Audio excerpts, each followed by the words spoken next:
São Francisco de Paula, o eremita da caridade. Tiago era um simples lavrador que extraía do campo o sustento da família. Muito católico, tinha o costume de rezar enquanto trabalhava, fazia seguidos jejuns, penitências e praticava boas obras. Sua esposa chamava-se Viena e, como ele, era boa, virtuosa e o acompanhava nos preceitos religiosos.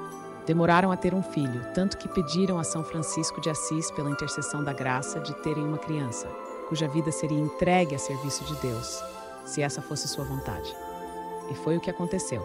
No dia 27 de março de 1416, nasceu um menino que recebeu o nome de Francisco, em homenagem ao pobrezinho de Assis.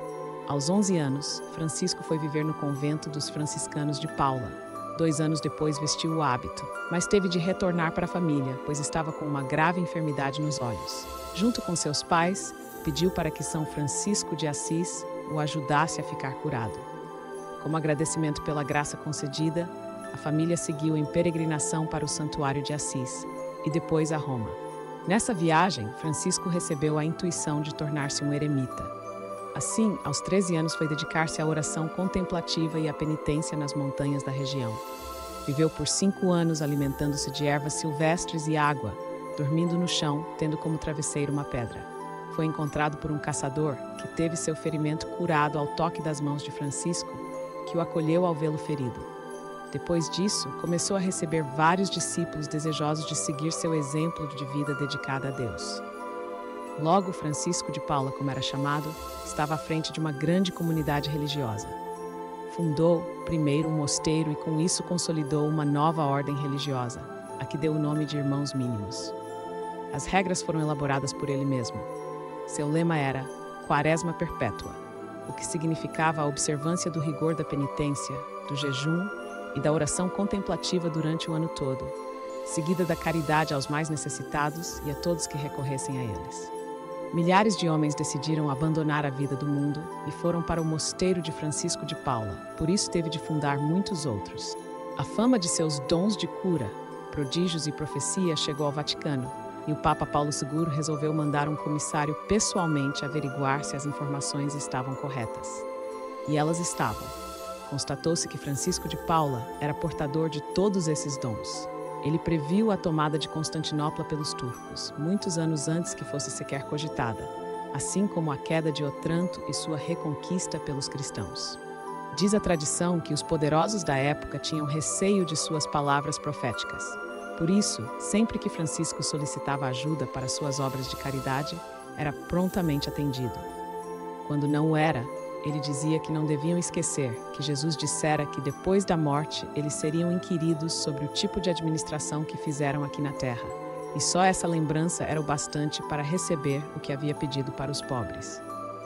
Depois, o Papa Sisto IV mandou que Francisco de Paula fosse à França, pois o rei Luís XI estava muito doente e desejava preparar-se para a morte ao lado do famoso monge.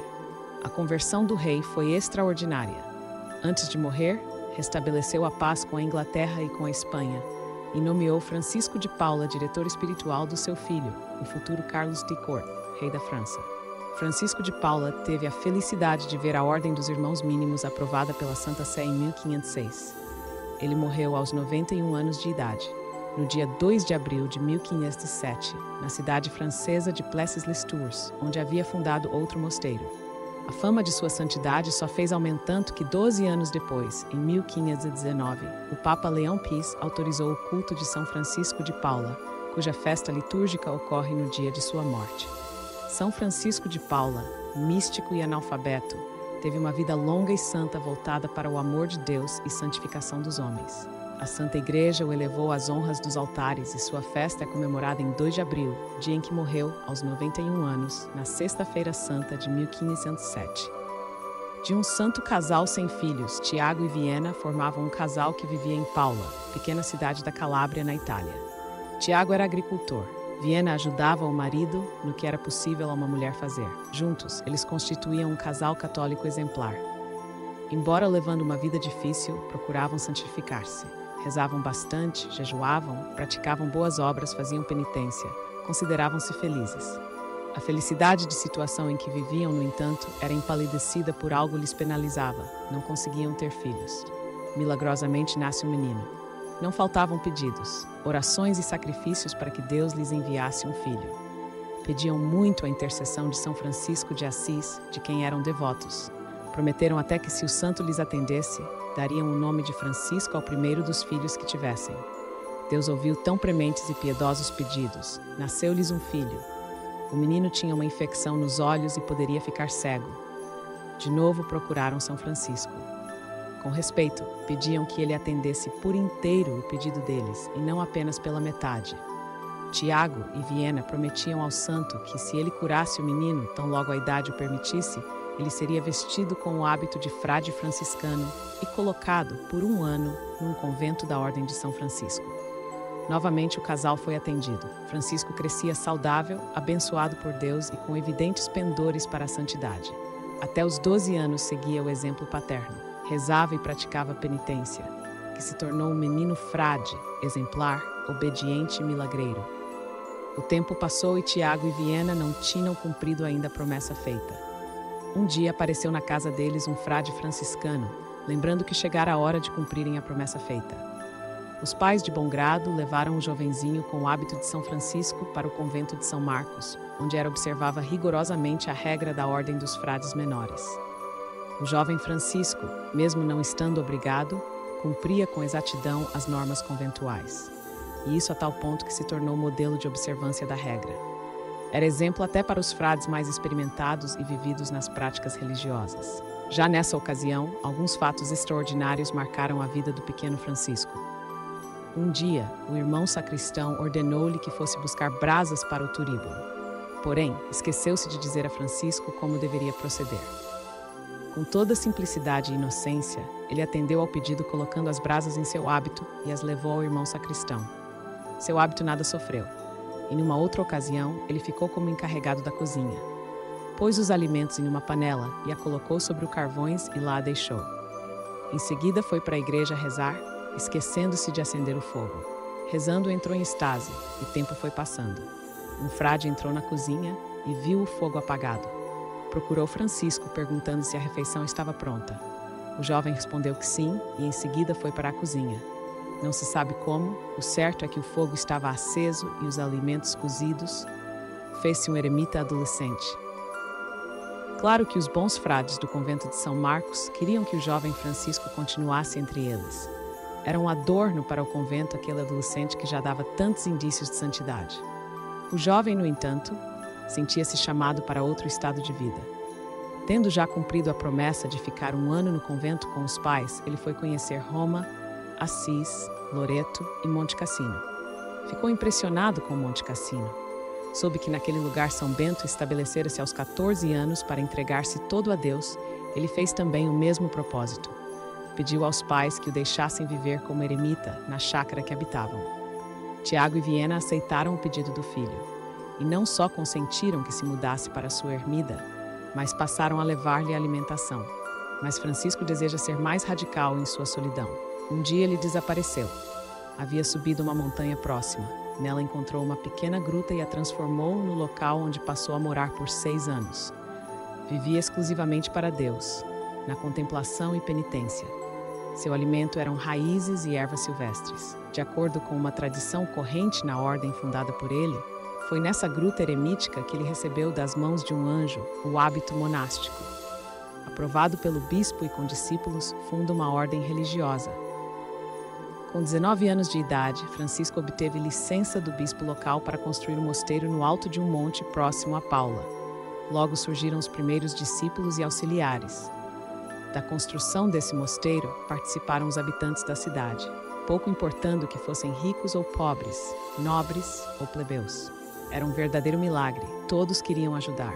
Eles foram testemunhas de inúmeros milagres. Viram pedras se deslocarem a uma simples ordem de Francisco. Árvores pesadas e pedras enormes tornavam-se leves para serem removidas ou transportadas. Os víveres, cuja quantidade mal daria para saciar a fome de um só trabalhador, alimentavam a muitos. Até pessoas enfermas que iam participar das construções ficavam curadas. Foi daí que nasceram as origens da Ordem dos Mínimos, ordem religiosa fundada oficialmente por São Francisco de Paula em 1435. Arcanjo São Miguel era seu protetor e também da ordem que ele fundou. Foi o arcanjo quem trouxe-lhe uma espécie de ostensório no qual aparecia o sol tendo um fundo azul e escrita a palavra caridade. São Miguel mostrou-lhe o ostensório e recomendou ao santo tomá-lo como emblema de sua ordem. Francisco tinha na simplicidade de vida um coroamento de todas suas virtudes. Ele era bom, franco, cândido, serviçal, sempre disposto a fazer o bem a qualquer um. Esse espírito ele comunicou em abundância a seus filhos espirituais. Fatos, profecias e mais milagres, a divina providência distribui seus dons a quem fará uso deles para a maior glória de Deus. Sendo assim, é o caso de dizer que São Francisco de Paula glorificou muito a Deus, aplicando esses dons abundantemente. Até parece que seu carisma constituía-se em fazer milagres. Um autor chegou a afirmar sobre ele: não há espécie de doenças que ele não tenha curado, de sentidos e membros do corpo humano, sobre os quais não tenha exercido a graça e o poder que Deus lhe havia dado. Ele restituiu a vista a cegos, a audição a surdos, a palavra aos mudos, o uso dos pés e mãos a estropiados, a vida a agonizantes e mortos, e o que é mais considerável, a razão a insensatos e frenéticos. Não houve jamais mal, por maior e mais incurável que parecesse, que pudesse resistir à sua voz ou ao seu toque. Acorria-se a ele de todas as partes, não só um a um, mas em grandes grupos e às centenas, como se ele fosse o anjo Rafael e um médico descido do céu. E segundo o testemunho daqueles que o acompanhavam ordinariamente, ninguém jamais retornou descontente, mas cada um bendizia a Deus de ter recebido o cumprimento do que desejava. Francisco ressuscitou seu próprio sobrinho chamado Nicolas. Ele queria ser monge na ordem que seu tio havia fundado, mas sua mãe se opôs ferrenhamente a isso. Nicolas adoeceu e morreu. O corpo estava sendo velado na igreja do convento e Francisco pediu que o conduzissem à sua cela. Passou a noite em lágrimas e orações. Foi assim que, naquela noite, ele obteve de Deus que o rapaz fosse ressuscitado. Quando, na manhã seguinte, a mãe de Nicolas veio para assistir ao sepultamento do filho, Francisco perguntou-lhe se ela ainda se opunha a que ele se fizesse religioso. "Ah!", disse ela em lágrimas, "se eu não me tivesse oposto, talvez ele ainda vivesse." "Quer dizer que você está arrependida?", insistiu o santo. Francisco, então, trouxe-lhe o filho são e salvo. Em prantos, a mãe abraçou o filho, concedendo a licença que havia negado. Tornou-se famosa outra ressurreição realizada pela intercessão de Francisco. Foi aquela em que viveu novamente um homem malfeitor, que a justiça havia enforcado 3 dias antes. São Francisco de Paula não só lhe restituiu a vida do corpo, como também a da alma. Mas Francisco também ressuscitou 2 vezes a mesma pessoa. Tomás de Ivry era habitante de Paterne, França, e trabalhava na construção do convento de sua cidade. Num acidente, ele foi esmagado por uma árvore. São Francisco ressuscitou. Algum tempo depois, Tomás caiu do alto do campanário e morreu em consequência da queda. Novamente, o santo restituiu-lhe a vida. São Francisco era também dotado de uma graça especial para a obtenção do favor da maternidade para mulheres estéreis. Muitos milagres desse gênero foram relatados no processo de canonização do santo em Tours. Alguns deles foram acontecidos em casas reais ou principescas. Um analfabeto cheio de sabedoria e santidade. Na verdade, ele era analfabeto, mas isso pouco importa. Em suas homilias, ele pregava com tanta sabedoria que deixava seus ouvintes extasiados e entusiasmados. A boca fala é da abundância do coração.